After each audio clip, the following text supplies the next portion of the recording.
'Tis the season for holiday decorations. This is a live look from Boulder, where you can see Christmas lights put up near the Pearl Street Mall.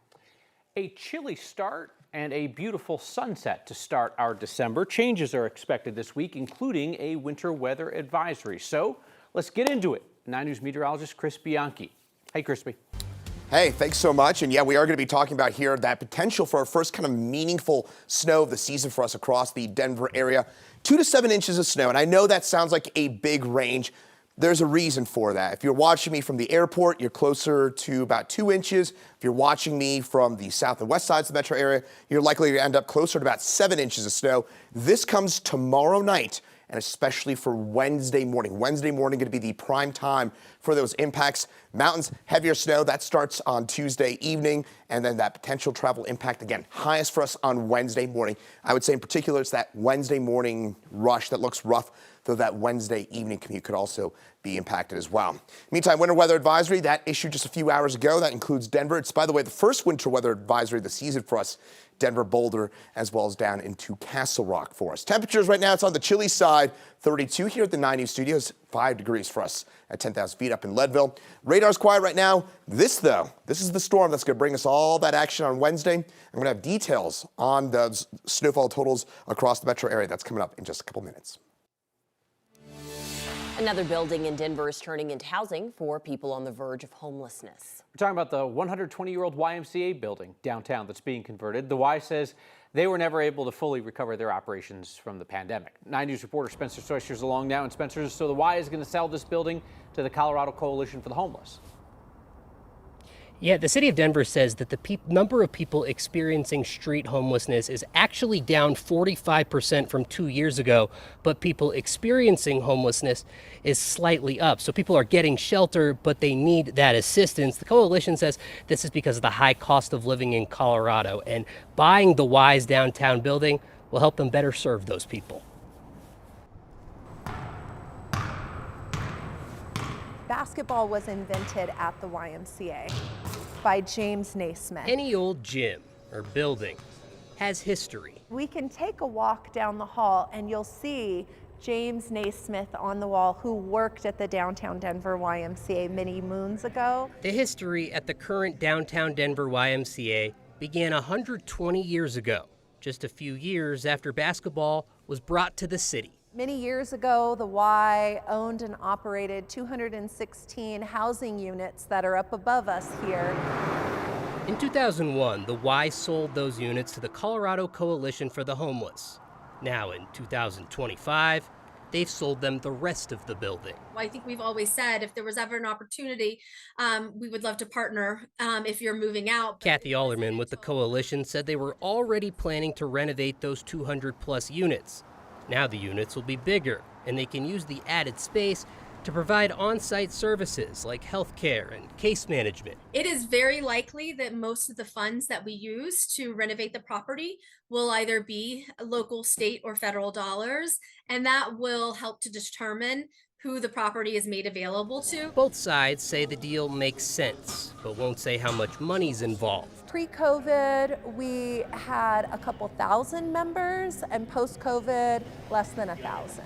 Even while it's busy today, the YMCA says most downtown Ys have struggled post-pandemic. Many individuals that work in office buildings kind of swapped out a regular office for a bedroom conversion that became an office, right? For the coalition, it means taking over a building they already know works. Just the cost of land can be prohibitive to building lower income housing. A new chapter and more history in a place filled with it. I think when we see these kinds of opportunities and we can make them work at the time, it's incumbent upon us to jump on them and to do everything we can to bring those housing resources that are so desperately needed by Denver and by the state of Colorado.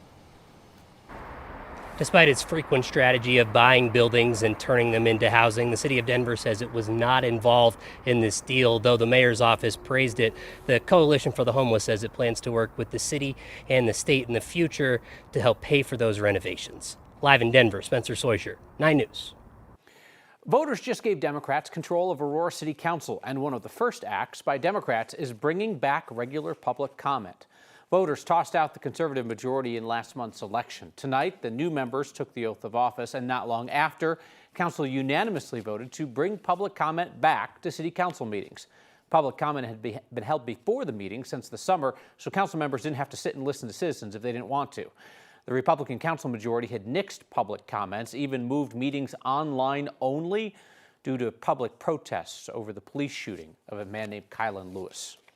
It's been detrimental. I think it's added to the tensions that we see growing from audience members. And it just sends a message that as, you know, people who sit up on tall dais and look down at you, we don't really care about what you have to say. I want folks to know that they are welcome here and that there is a lot of procedural rules and order that happens. However, we ran on a community first platform, and that's what we're going to bring forward. While municipal elections across Colorado are technically nonpartisan, Aurora City Council had a clear partisan divide for years. It had recently gotten pretty heated before voters flipped that Republican majority to the Democrats. It could be weeks before we learn what caused the crash that killed Democratic State Senator Faith Winter. The Arapahoe County Sheriff's Office provided an update on the investigation today. They now say 2 separate crashes happened last Wednesday night on I-25 in Centennial. The first involved 2 cars and injured 2 people. The second happened nearby just minutes later and involved 3 cars.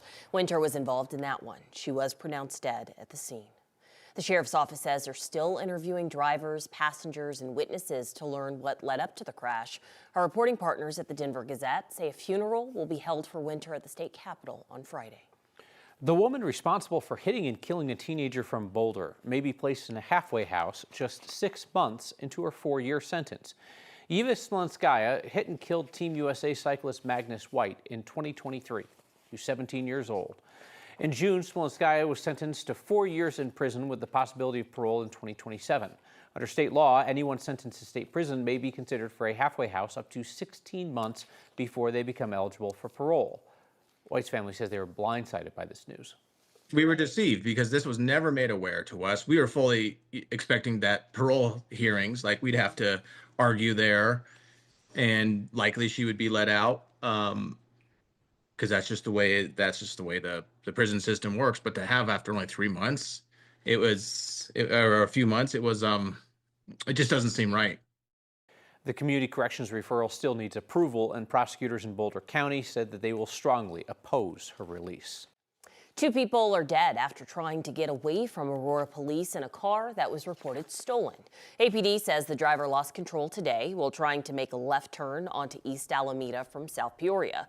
The car struck a pole, killing the man driving and the woman in the passenger seat.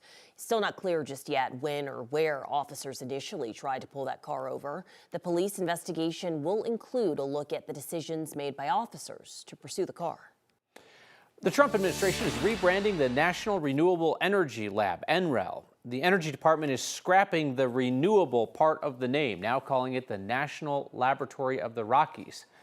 NREL, based in Golden, was founded in the wake of the 1973 oil crisis. It's long focused on developing renewable and energy-efficient technologies.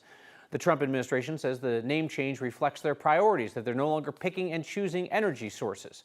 Their stated agenda is drill, baby, drill. A drug to help with weight loss is now getting a big show of support. The World Health Organization is now recommending GLP-1s as part of a way to treat obesity. 9 News reporter Rachel Krause joins us now. Rachel, there's a lot of people trying these medications, trying to get their hands on these medications. Yeah, a KFF poll found 1 in 8 adults are currently taking a GLP-1 drug like Ozempic or Wegovy to lose weight or treat a condition. The recommendation by the WHO for these meds to treat obesity could lead to even more demand for the drug. We've never lived in an era that has been as good for obesity treatment as we live in now. Obesity is a problem that's long plagued the U.S. It's something 2 in 5 adults deal with. Dr. Josh Long sees it every day. It is the most expensive health problem that we have here in this country. So treating obesity is extremely critical, both in terms of saving money, but also much more critically in terms of saving lives. Access to treatments could soon get easier. The World Health Organization is now recommending GLP-1s as a way to treat obesity along with diet and exercise.